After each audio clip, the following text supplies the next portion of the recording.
शिव पार्वती का विवाह कैसे हुआ। जब सती खुद को योगाग्नि में भस्म कर लेने का समाचार शिव जी के पास पहुंचा, तब शिव जी ने वीरभद्र को भेजा। उन्होंने वहां जाकर यज्ञ विध्वंस कर डाला और सब देवताओं को यथोचित फल दिया। सती ने मरते समय शिव से ये वर मांगा कि हर जन्म में आप ही मेरे पति हो। इसी कारण उन्होंने हिमाचल के घर जाकर पार्वती का जन्म लिया। जब से पार्वती हिमाचल के घर में जन्मी, तब से उनके घर में सुख और संपत्तियां छा गई। पार्वती जी के आने से पर्वत शोभायमान हो गया। जब नारद जी ने ये सब समाचार सुने तो वे हिमाचल पहुंचे। वहां पहुंचकर वे हिमाचल से मिले और हंसकर बोले, तुम्हारी कन्या गुणों की खान है। यह स्वभाव से ही सुंदर, सुशील और शांत है। यह कन्या सुलक्षणों से संपन्न है। यह अपने पति को प्यारी होगी। अब इसमें जो दो चार अवगुण हैं वे भी सुन लो। गुणहीन, मानहीन, माता पिता विहीन, उदासीन, लापरवाह। इसका पति नंगा, योगी, जटाधारी और सांपों को गले में धारण करने वाला होगा। यह सुनकर पार्वती के माता पिता चिंतित हो गए। उन्होंने देव ऋषि से इसका उपाय पूछा। तब नारद जी बोले, जो दोष मैंने बताए मेरे अनुमान से वे सभी शिव में है। अगर शिव जी के साथ विवाह हो जाए तो ये दोष गुण के समान हो ही जाएंगे। यदि तुम्हारी कन्या तप करे तो शिव जी ही इसकी किस्मत बदल सकते हैं। तब ये सुनकर पार्वती जी की मां विचलित हो गई। उन्होंने पार्वती के पिता से कहा, आप अनुकूल घर में ही अपनी पुत्री का विवाह कीजिएगा, क्योंकि पार्वती मुझे प्राणों से अधिक प्रिय है। पार्वती को देखकर मैना का गला भराया। पार्वती ने अपनी मां से कहा, मां, मुझे एक ब्राह्मण ने सपने में कहा कि जो नारद जी ने कहा है तू उसे सत्य समझकर जाकर तप कर। यह तप तेरे लिए दुखों का नाश करने वाला है। उसके बाद माता पिता को बड़ी खुशी से समझाकर पार्वती तप करने चली गई।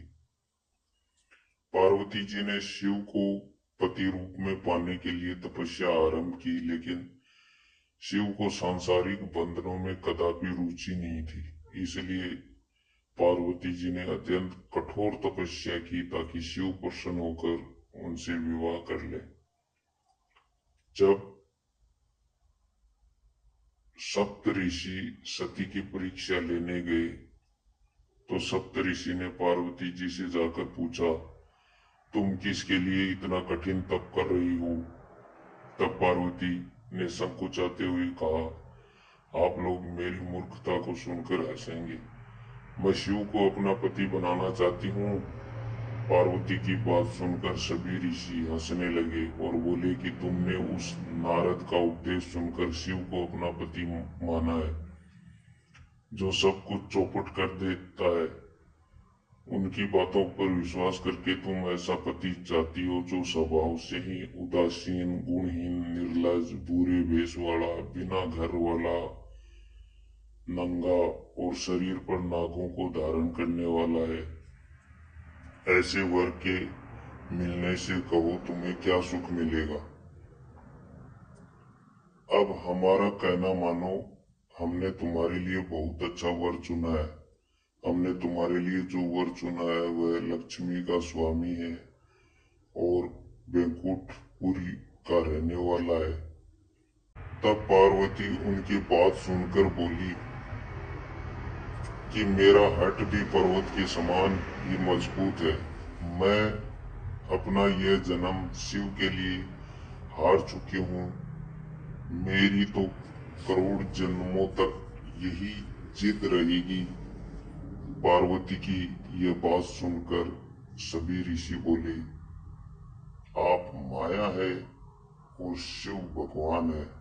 आप दोनों समस्त जगत के माता पिता हैं।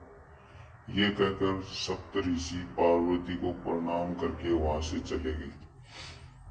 पार्वती जी की दृढ़ निष्ठा ने जीत लिया शिव का मन।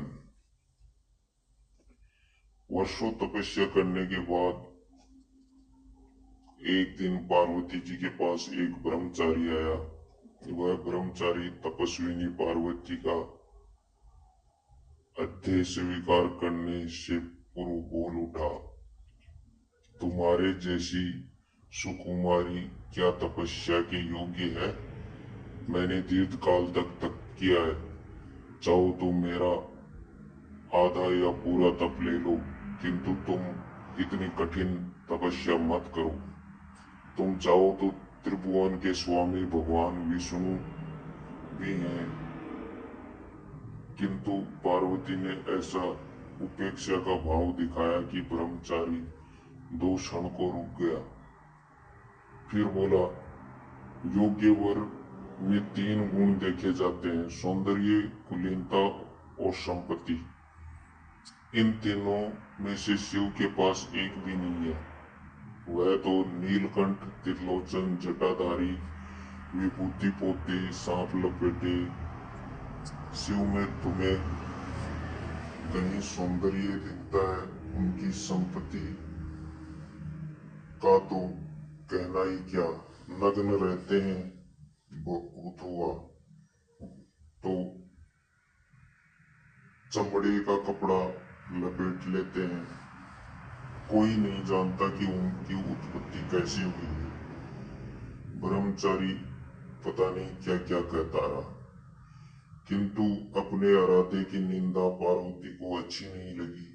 अतः वे अन्यत्र जाने को उठ खड़ी हुई। तब शिव उनकी निष्ठा देखकर ब्रह्मचारी रूप त्याग प्रकट हुए और उनसे विवाह कर लिया। और दृढ़ लगन, कष्ट सहने का साहस और अटूट आत्मविश्वास हो, वहां लक्ष्य की प्राप्ति अवश्य होती है।